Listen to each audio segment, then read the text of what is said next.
Hey everyone, Duke here, and with Festival of the Lost starting and with some pretty awesome cosmetics available for Bright Dust, today we're going to go over all of the ways you can get Bright Dust. Starting off with some event-specific ways, we have 2 weekly bounties that we're going to be able to do on each character for each of the next 3 weeks while Festival of the Lost is here.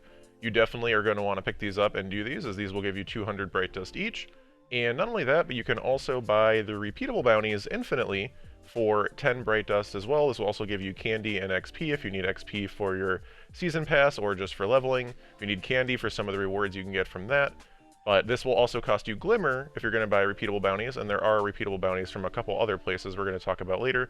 But if you do need more Glimmer, luckily enough we are very, very close to Rahul, and he has many ways that you can get extra Glimmer as well. If you have extra Data Lattice or Glacial Stalwart today, these will change each day as well. And these materials are going to be going away next season, so you can definitely feel free to use them up for Glimmer now. And if you don't have them, you can also potentially buy them for 1 Legendary Shard each. This is basically 4 Legendary Shards to get the 20 Data Lattice you would need for today, which will give you the 10,000 Glimmer. So it's a 4 Legendary Shard for 10,000 Glimmer, or basically you can get 3 1/3 bounties for that. So if you have extra Legendary Shards, or just really, really want Bright Dust, this is a good way to farm that out.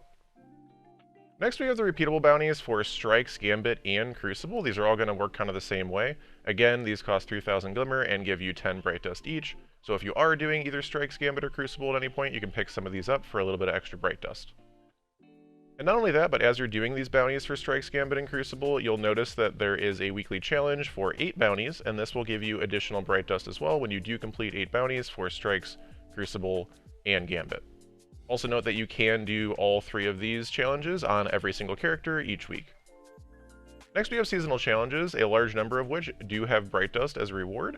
You'll notice that there are different XP rewards for some of these. Some of these give XP++, some of them give XP+++. If you look at previous weeks, and depending on how much you have done, there might be some that are just XP or just XP+.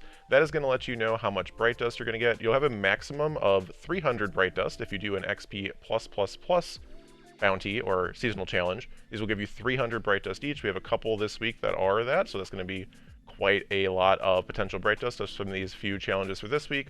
We'll also have some more for next week.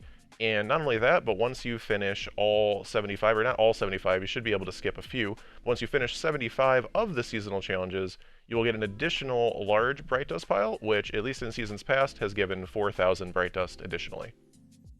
There's also quite a few levels in the Season Pass. If you're not level 100 yet, that will give you quite a bit of Bright Dust as you're leveling through. As you can see just in some of these levels, usually every 10 levels there's a decent chunk, and some in the kind of in-between levels as well if you do have the Season Pass for the paid version.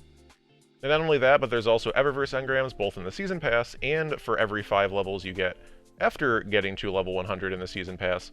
And these Eververse engrams can have a small chance to give Bright Dust as well.